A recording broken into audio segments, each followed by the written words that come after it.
Nay, tama na po. Nay. Pinagtanggol nyo! May istago lang kayo dito!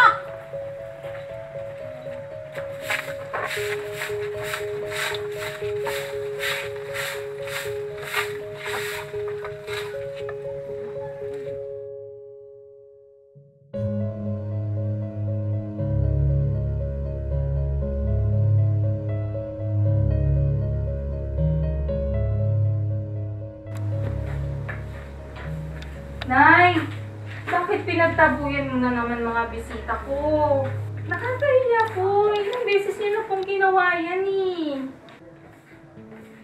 Hindi sila welcome sa bahay ko!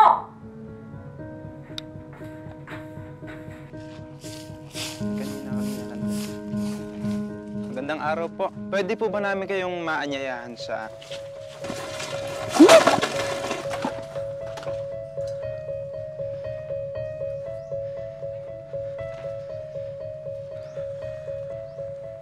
Nay, wala naman pong ginagawang masama yung mga ministro sa inyo para bastusin po ninyo.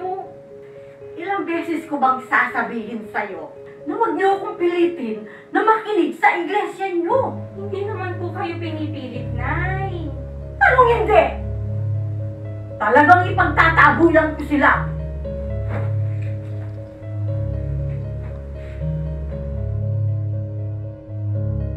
Ilang beses na ba nating naaya si nanay? Matagal na ate. Simula na nag-iglesia tayo. At ilang beses na rin tayong inaway mula noon. Nagagalit nga sa mga apo niya, sa mga anak ko, sa akin. Nakakahiya pa nito, pinagtatabuyan niya yung mga ministro. Hindi madali, Pas. Sarado na isip. Sa Katoliko kasi lumaki at tumanda. Kaya ayaw nang tumanggap ng iba. Saklap naman ito, ate. Kung hindi natin maisasama si nanay sa tamang pagsamba sa Diyos, tayong mga anak. Hindi ako tumitigil ng pag-aanyaya kay nanay. Kahit pa napagsasalitaan niya ako ng masasakit na salita. Wala na ba tayong magagawang paraan, ate, para kay nanay? Kung tayong mga anak, mga apo niya, maliligtas sa araw ng paghuhukom. Si nanay hindi. Huwag tayong titigil, Pas. Tayo, walang magagawa. Pero ang Diyos, meron. Ate, hindi ako tumitigil sa pagyaya kay nanay na madinig ang tungkol sa iglesia. Hindi din ako tumitigil sa mga pagpapanata.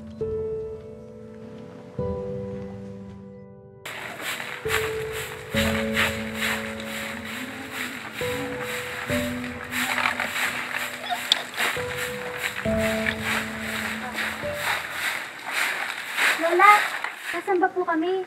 Sama po kayo? Uubusin lang ang pera niyo sa kakasamba dyan!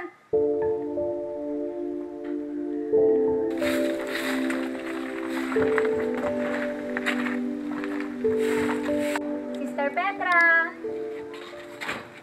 Sister Petra! Sister Petra! Sister Petra! Sister Petra!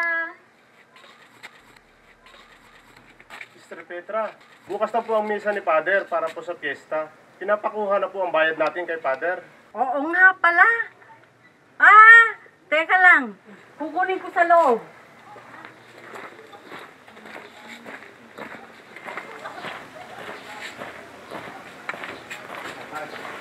Hapon po.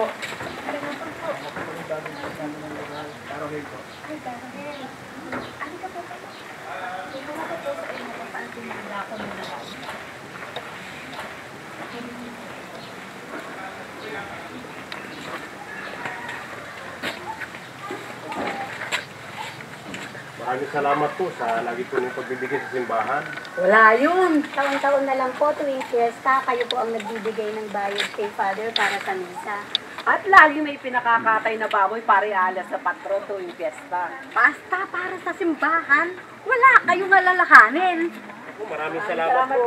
Sige po. Babalik na lang po ako bukas, Papa. Opo, makakaasa po kayo. Marami po tayong magiging panauhin bukas. Para po makinig ng mga aral ng Panginoon Diyos. hapon po.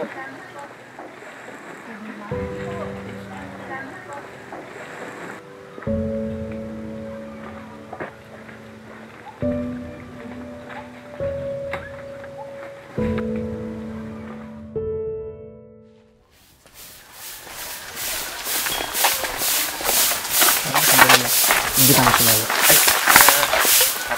Ay, nasa bahay na po ni Kapas yung mga inimbitahan po natin sa doktrina. Po. Bakit?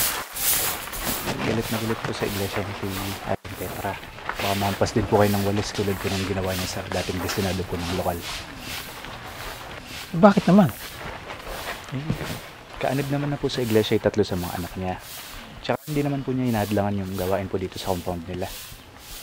Eh bakit di natin siya subukang imbitahin? Kasi nga po, Rohel, ilang ministro at manggagawa na po yung nasaktan nung subukan po nilang imbitahan sa gawain niya. Ganun ba? Ano po? Tara na po.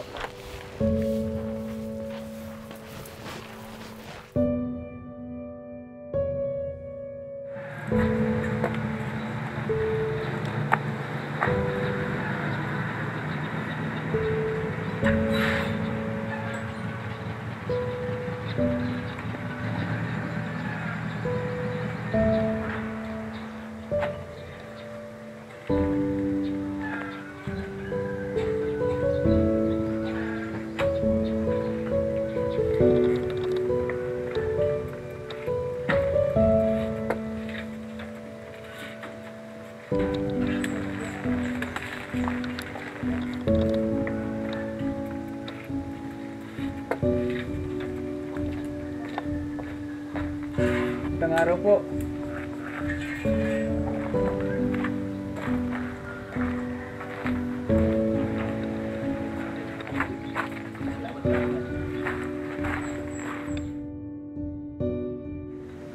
Salamat po. Salamat po. Salamat po. Tapos, ang dami kong gumalo sa gawain ng gabi. Nauna na po ako. Wala akong tumahan. Nauna na po ako. Salamat po. Magandang gabi po. Opo. Talagang bukas po, mas madami pa tayo. May bawa Kapas. Gusto ko po sanang puntaan ng nanay niyo sa kabilang bahay. Gusto po sana namin. Kaya lang po. Kasi po, Baka matulad ako sa mga naunang nagkakay sa kanya. nahihiya na nga po kami sa inyo. Eh bakit hindi natin ulit siya anyayahan? Gustong-gusto po namin na makasama siya sa tamang paglilingkod sa Diyos. Kaya lang po, talagang matigas po ang puso ni Nanay. Ikaw ang panahon talaga ng Panginoon Diyos sa pagtawag. Baka ngayon na ang taong panahon para tawagan na rin mo.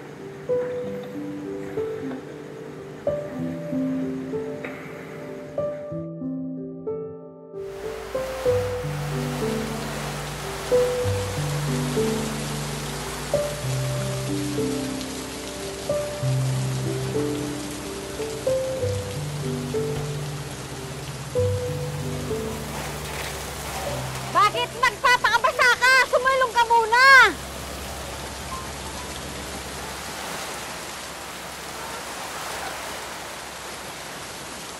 Magandang hapon po. Eh, hindi po ako nakapagdala ng payong eh. Hinapas ba ang punta mo? Opo. May Bible study on doctrines po kami. Teka, sandali.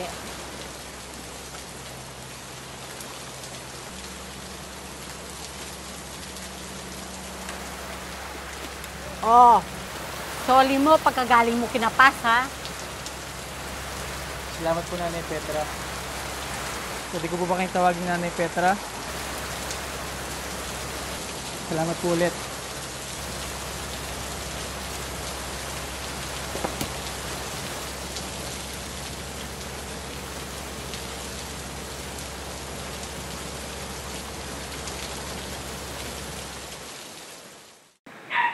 Ka-Arman, pwede bang pasabi kila Kapas, pa-adjust muna yung gawain sa bahay nila? Ay, sige po. May pupuntahan po ba kayo ba? Kay Nanay Petra. Po? May mission ako. Ay, nako. Baka saktan po kayo nun. Tsaka, Mabait si Aling Petra. Tama. Mukhang uulan na. Carmen, tara.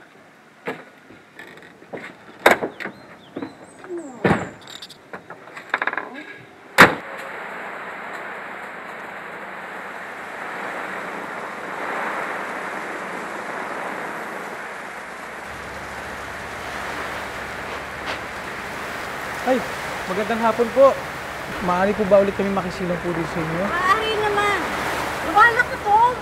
Mabuti pa, pumasok muna kayo dito sa loob ng bahay. Pasensya na po. Nabot naman po kami ng ulan dito sa inyo. Salamat po. Maupo muna kayo. Di kasi kayo nagdadala ng payong. Mamaya na lang kayo malis ha, pag tumila. Sandali, pagtitiplak kayo ng mainit.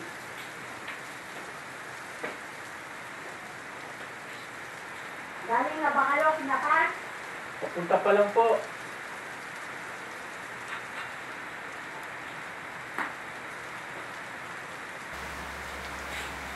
Kung lumana po itong bahay niyo, pero mukha akong matibay. Oo nga, lumana. Pinarenovate ko nga lang eh. Ang mga original na materialis na ginamit ay mga pinaglumaang kahoy ng rilis. Nakakahingi kasi yung asawa ko kasi dati siyang nagtatrabaho sa PNR noon. Ganun po pala. Yung mister ko, nung bata pa daw siya, dating tumira malapit doon sa punong ministro ninyo. Doon sa Manila, sa May San Juan. Kung ang tinutukoy po ninyo na punong ministro yung kapatid na Felix Way Manalo, siya po ang kinikilala naming sugo ng Diyos sa mga huling araw ayon po sa patutungan ng Biblia. Ha? Basta, yung pinaka mataas na ministro ninyo noon. Hangang-hanga nga yung asawa ko doon eh. Mahusay daw magturo. Nakapakinig po pala ang mister ninyo ng pagtuturo ng Ka Felix. Sa pagsamba po ba o pamamahayag? Hindi ko siya. Pero ang sabi ng mister ko, totoo nasa Biblia. Mula sa Biblia, ang itinuturo ng punong ministro ninyo. Yan ang kinukwento sa akin. Alam mo, yung mister ko, mahilig magbasa ng Biblia. Ang dami nga niyang notes. At yun ang tinuturo sa akin. Pati nga, paghahanap ng talata, lagi siyang may quote from the Bible. Pero ang sabi niya, lahat ng tinuturo nasa Biblia. Kaya hangang-hanga masawa ko. Pero nasabi po ba ng mister ninyo na ang Iglesia ni Cristo ay nasa Biblia? Oo naman, nasabi niya. Pero hindi niyo po alam ang araw ng Iglesia ni Cristo. Siyempre hindi, ayoko. Hindi niyo po ba sinubukan na alamin noon? Asawa ko lang nagkukwento. Hinihintay ko nga lang kung ano ituturo sa akin, kung ano sasabihin. Oo. Inumin niyo muna yung kape niyo, lalamig. Thank you.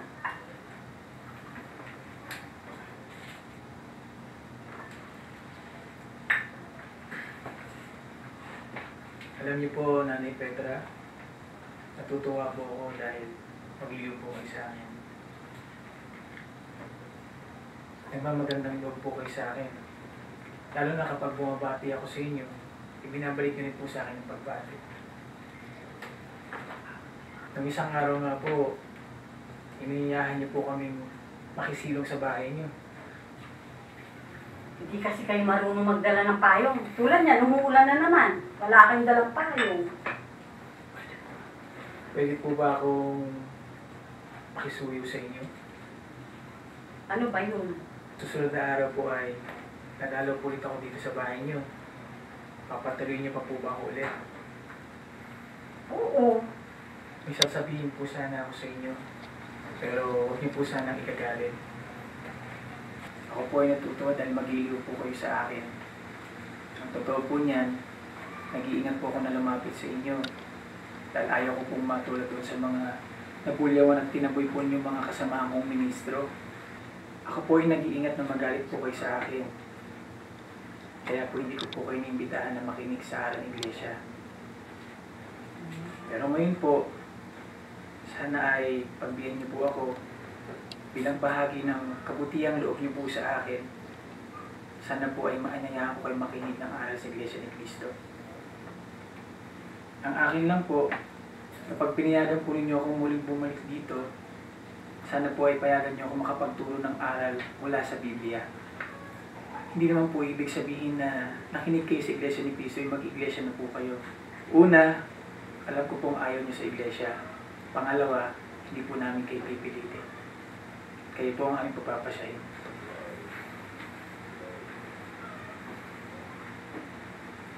Gano'ng katagal yun? Saglit lang po. Isang paksa lang po ang ituturo namin sa inyo bawat araw. Sayang yung oras ko. Ilang minuto lamang po ang pakikinig bawat araw. Makikinig lang. Di papakonvert. Opo, makikinig lang. Ngayon po, kung hindi po kayo magkasya sa pakikinig lang, pwede po kayo magtanong at sasagutin ko po yun ayon po sa Biblia. Malinaw ang usapan natin. Hindi ako mag-iiglesia.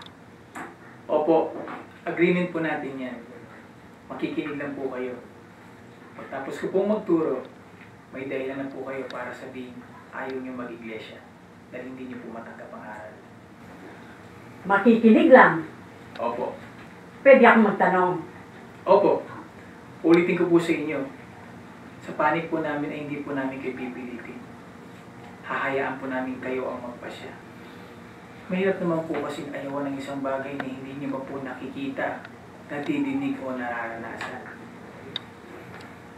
Pero pag hindi ko gusto yung sasabihin mo, patitigilin kita. Opo. Ano po, Nanay Petra? Papayag na po ba kayo na pumasyal ulit ako dito?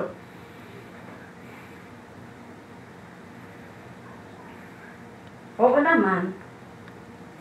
Maraming salamat po, Nanay Petra. Mukha kong mahina na ang ulan sa labas. Mauna na po kami. Ang una kong tanong, paano naging isa ang tatlo? Paano ang Diyos Ama, Diyos Anak, at Diyos Espiritu Santo ay naging isang Diyos? At ano naman ang sinasabi ng Biblia tungkol sa Trinidad?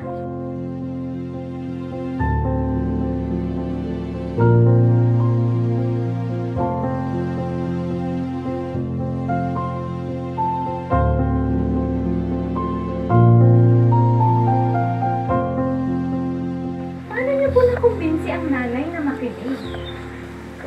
Hindi po ako kapas. Ang Panginoong Diyos po. At hindi po kayo sinaktan at pinagtabo yan. Hindi po. Tulong ng Panginoon. Dininig po ng Ama ang mga panalangin niyo, kapas. Para kay Nanay Petra.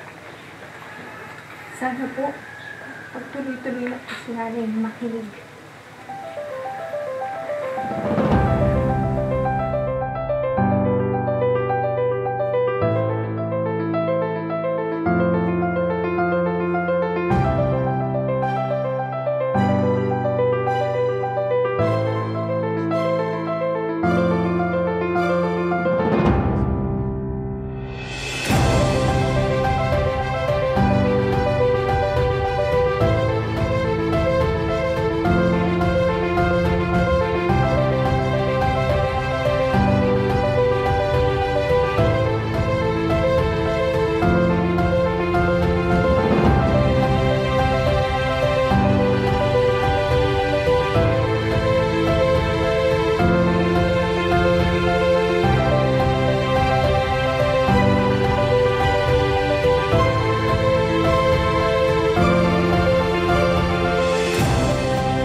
Huwag kang sasamba sa ibang Diyos maliban sa akin. Huwag kang gagawa ng imahen ng anumang nilalang na nasa langit, na nasa lupa, o nasa tubig upang sambahin. Huwag mo silang yuyukuran, ni sasambahin sapagkat akong Panginoon na iyong Diyos ay mapanibubuing Diyos. Ang kasalanan ng mga magulang ay sinisingil ko sa kanilang mga anak hanggang sa ikatlo at ikaapat sa nila.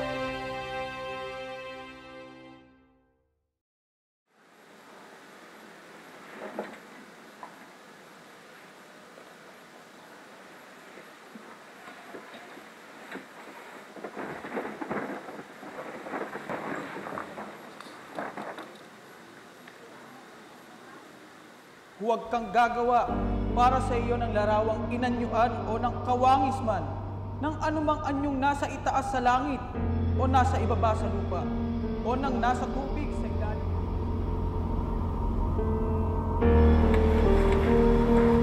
Sister Petra? Sister Petra? Tao po. Magandang araw po, Sister Petra. Ilang araw po. Araw po.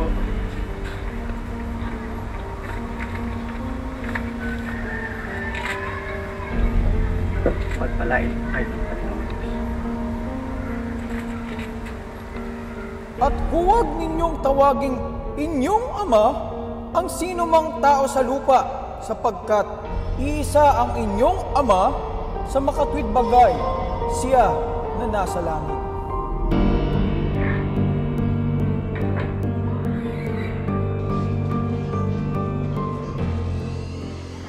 At lagi may pinakakatay na baboy para ialas sa patron tuwing piyesta. Basta para sa simbahan, wala kayong alalakanin. Huwag kayong kakain ng anumang inihandog sa mga Diyos-Diyusan.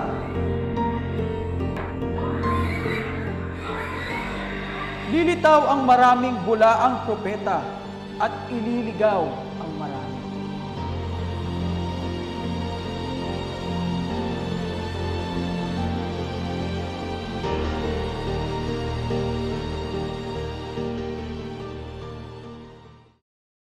Kaya po ng pangako ko po sa inyo, pagtapos po magturo ng aral mula sa Biblia, ay ibibigay na po namin sa inyong papapasya. Wala na ho ba kayong ibang mga tanong? Wala na. Malinaw ang paliwanag mo mula sa Biblia. Kung gayon po, magpapaalam na po ako. Tulad po ng pangako ko sa inyo, hindi na po ako babalik. Kung hindi po kayo mag-iglesia, ay hindi po ako magdaramdam. At wala rin po kayong dahilan para magalit po kayo sa akin. Wala naman po magbabago. Kung makita ko po kayo sa daan, babatiin ko pa rin po kayo. Sana po ibatiin niyo pa rin po ako. Maraming salamat po dahil binigyan niyo kami ng pagkakataon na maibahagi ang aral po namin sinasampalatayanan sa loob ng Iglesia ni Cristo. Maraming salamat po, Nanay Petra. Mauna na po kami. Tuloy na po kami.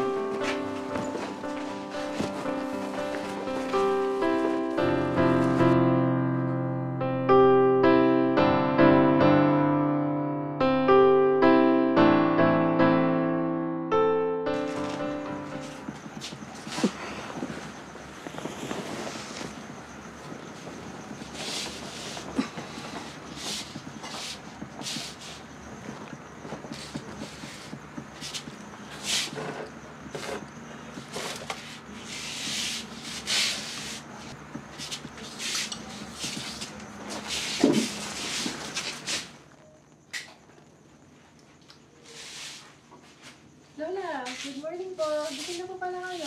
Saan ang punta nyo? Sasampa, Nay.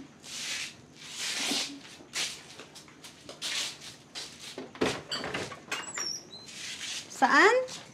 Sasamba, Nay. Sige po, Lola. Alis na po kami.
Nanay Petra? Ano pong ginagawa niyo dyan? Eh, mukhang ginaw na ginaw po kayo ah. Ano pong sadya niyo? Hinihintay niyo po ba ang mga apo niyo? Mamalingki po ba kayo sa bayan? Sasamba ako. Gusto kong sumamba. Ngayon na. Gusto kong maligtas. Gusto kong mag-iglesia. Paano? Kung mag-uukom ka, hindi ako maliligtas.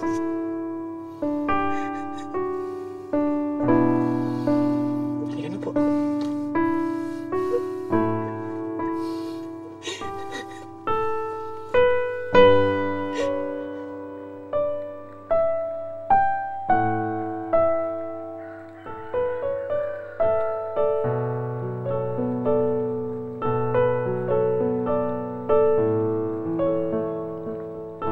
Nang narinig ko ang mga aral sa loob ng Iglesia ni Cristo na ipinapaliwanag mula sa Biblia, lubos kong naliwanagan. Nakita ko na salungat sa mga aral ng Diyos ang mga aral sa kinagisnang kong relihiyon. Salamat po sa iyo, Ama. Nangangako ako sa awa at tulong mo po ay gugugunin ko ang kukunti na lang na natitira sa buhay ko sa pagsunod sa mga kalooban mo. At maglilingkod po ako sa iyo sa loob ng Iglesia ni Cristo hanggang sa wakas.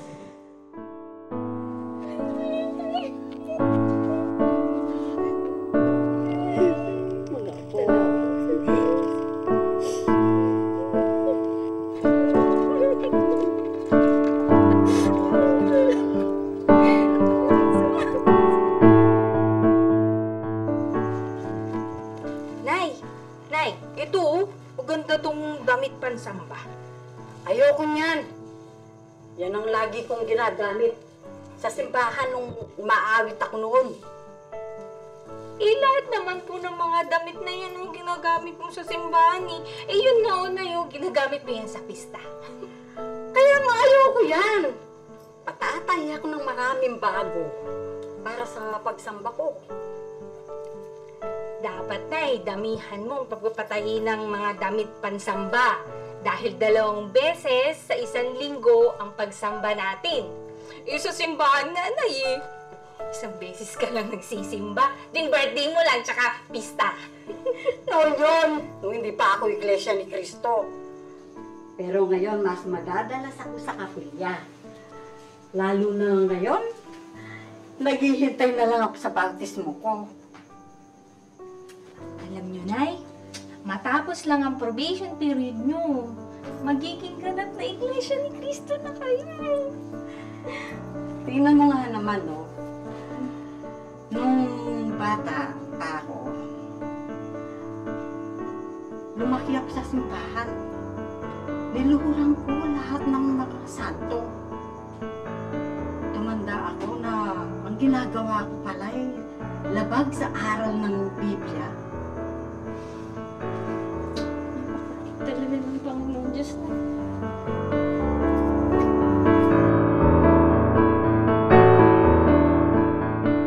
Mami! Mami! Oh, bakit? Lola ko! Bakit? Bakit? Ano nangyari sa lola mo? Ha? Bakit? Naku, Nay, ang taas ng lagnat mo. Dahil ako natin si Lola sa ospital. Sasamba. Gusto kong sumamba. May sakit ka, Nay. Hindi ako makatayo. Nalalambot ako. Gusto kong sumamba. Sambatan mo. Apo ko. Binigyan na si nanay ng gamot. Sabi po ng doktor, pwede na po siyang magpagaling sa bahay. Kamusta pong pakiramdam niyo, Nanay Petra? Hindi ako makatayo. Gusto kong tumayo. Magpalakas po muna kayo. Sasamba ako. Gusto kong sumamba. Kapag po lumakas na kayo, pwede na po kayo ulit sumamba. Kailangan kong sumamba. Paano ako mababaptismuhan kung hindi ako magkakasamba? Paano kung maghukom na? Hindi ako maliligtas. Mananalangin po tayo sa Panginoong Diyos. Hilingin po natin ang tulong at gabay niya. Palalakasin niya po kayo para makasamba na po kayo ulit. Gusto ko pang mabuhay. Kahit kaunti lang. Gusto kong mabautismuhan. Gusto kong maligtas.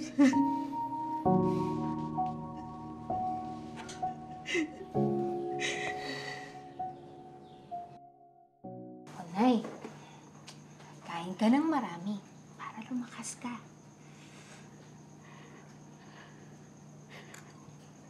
Pakiramdam ko, hindi ako gumagaling. Lalo akong nangihina. Tuloy-tuloy po tayong nananalangin gabi-gabi. Gagaling po kayo, Nay.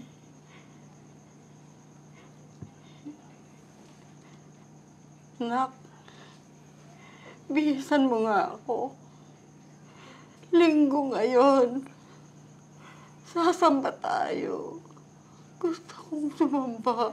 Nay. Hindi ba ako pwedeng mabautismuhan? Para ganap na akong iglesia ni Cristo.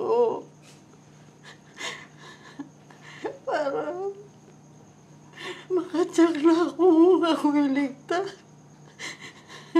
Kung sakaling mamamatay ako.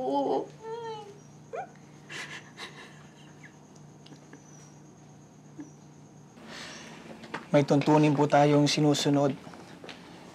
Pagkatapos po makapakinig ng isang taong gustong umanib sa loob ng Iglesia ni Cristo, ang leksyong pangdoktrina ay kinakailangan po siyang dumaan sa ilang panahon ng pagsubok o probation period bago po siya mabautismuhan. Paano po ang nanay? Paano kung... Sasangguni po natin sa pamamahala ng Iglesia ang kalagayan ng Nanay Petra. Kapas, samahan po natin ang panalangin.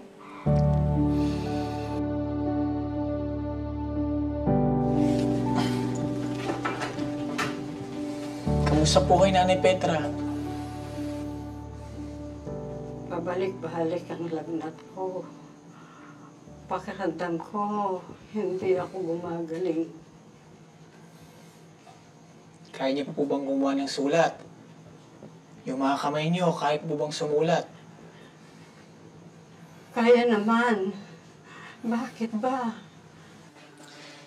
May tagubilin po kasi na kailangan niyo pong gumawa ng sulat para sa tagapamahalang pangkalahatan upang ipaabot niyo po sa kanila ang inyong kalagayan at ang pagnanais niyo po na mabautismuhan sa kabila po ng inyong karamdaman. Ngayon din, gagawa ako ng sulat. Gagawin ko ang lahat ng parahan. Idudulog ko ang lahat sa Diyos. Bago man lang ako mamatay, matiyak kong ako'y ligtas sa araw ng paghuhukom.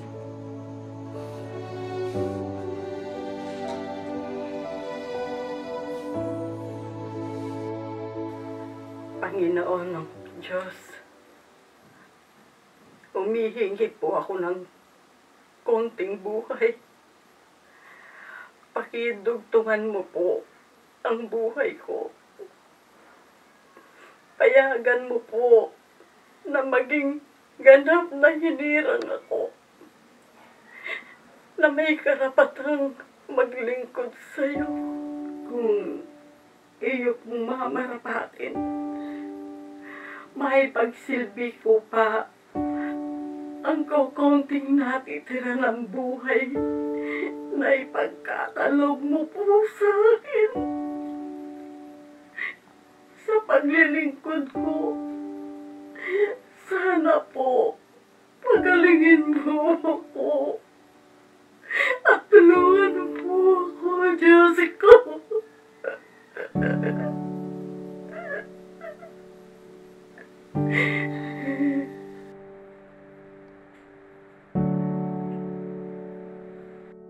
Lola! Lola! Lola! Ano yun na po? Tumawag po si Carohel. Babautismo na po kayo sa Sabado. Salamat sa Diyos. Tamang landas noon ay di ko alam. Nadidimlan ang aking puso't isipan. Dati ako'y bulag sa katotohanan. Nangangapa sa madilim na daan. Hanggang sa aking natagpuan Ang tamang aral at tamang daan. Unti-unting nagliwanag, mata ng puso'y nabuksan. Nang tawagin mo ako, Ama, sa kawan, sa Iglesia ni Cristo na may kaligtasan. Itinuro mo ang landas ng buhay na dapat kong lakaran.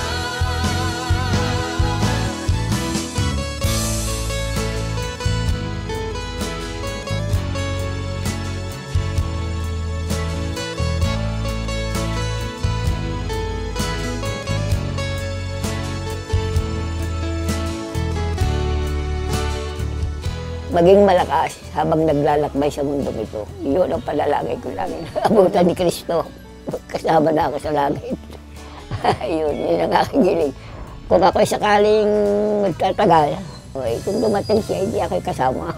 Mabuting datnan akong ganitong buhay at ligtas na ako sa langit. Sasama na lang ako doon sa kanya. Tamang landas noon ay di ko alam.